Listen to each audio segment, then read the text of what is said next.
It was just another summer morning in the Roman Empire.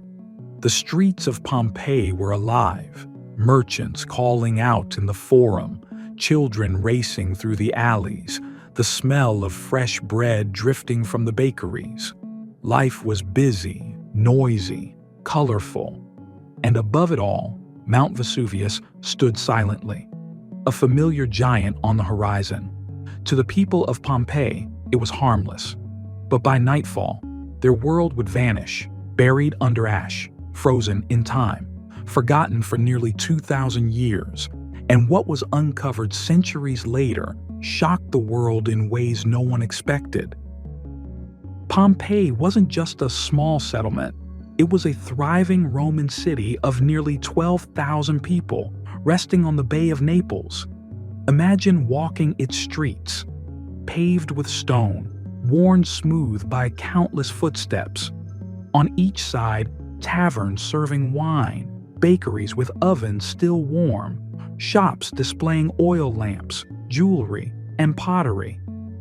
Pompeii even had an amphitheater, one of the oldest in the Roman world.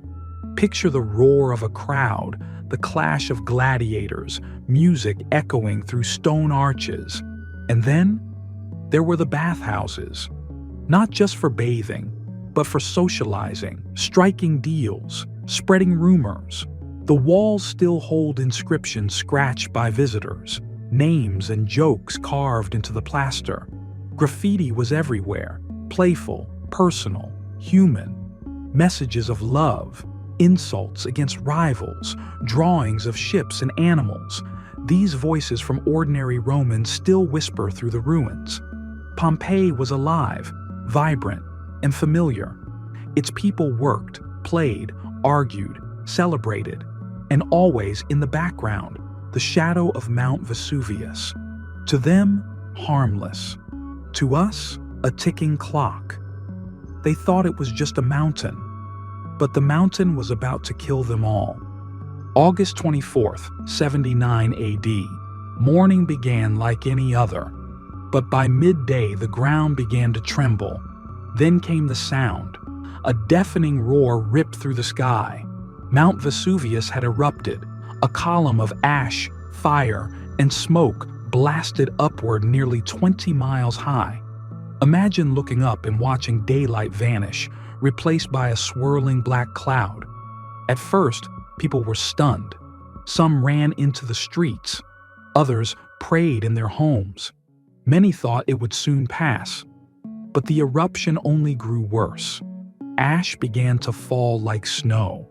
Light at first, then heavier, thicker, suffocating the air. Roofs collapsed under the weight. Pumice stones rained down, battering the streets, forcing people to cover their heads as they fled. Panic spread.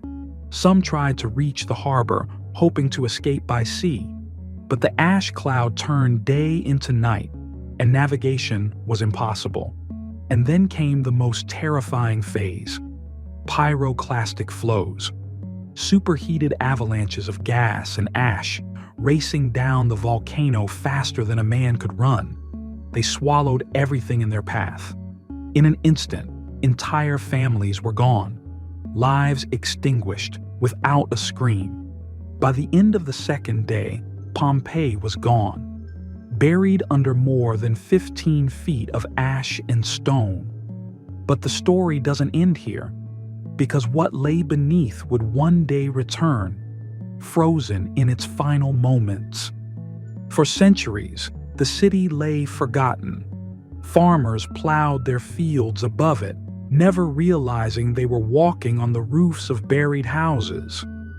Legends persisted of a city destroyed by divine punishment, but no one knew where it was.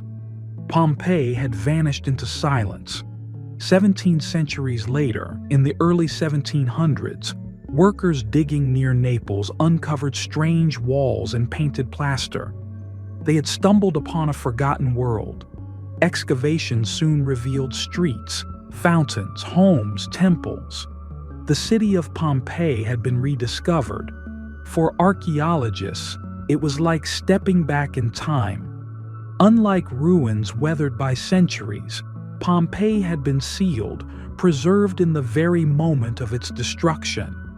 There were jars still filled with grain, loaves of bread, carbonized but intact, tools, jewelry, furniture, everything captured as if the owners might return at any moment.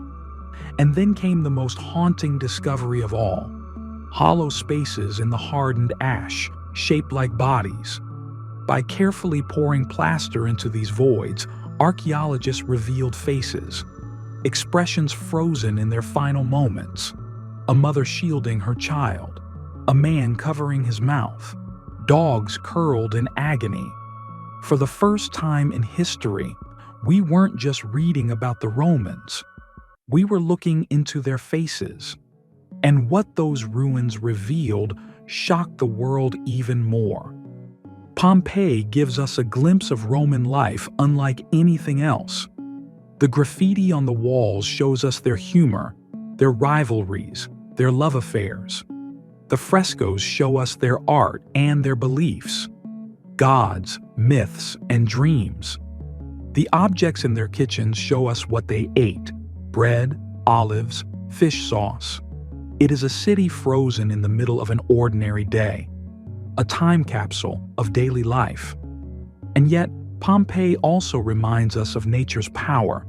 The same volcano that gave fertile soil also destroyed an entire city in hours. Today, as you walk the silent streets of Pompeii, it is easy to imagine the footsteps, the laughter, the cries.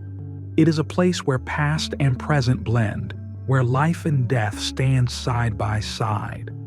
A reminder that even in destruction, history finds a way to speak.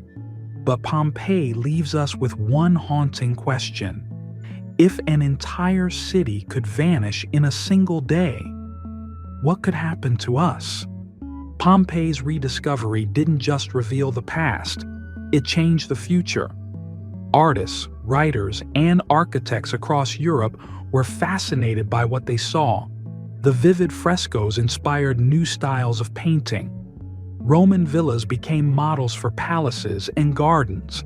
Even today, echoes of Pompeii can be found in our culture, our art, and our imagination. And Pompeii is not alone. Other cities, Herculaneum, Stabiae, even the island of Santorini, hold similar stories of volcanic destruction, each one a reminder of how fragile civilization truly is. If an entire city could vanish in a single day, do you think something similar could happen in our time? Let me know in the comments. Your support helps us continue creating and exploring new stories. If you enjoyed this video, please like, subscribe, and turn on the notification bell so you won't miss what comes next.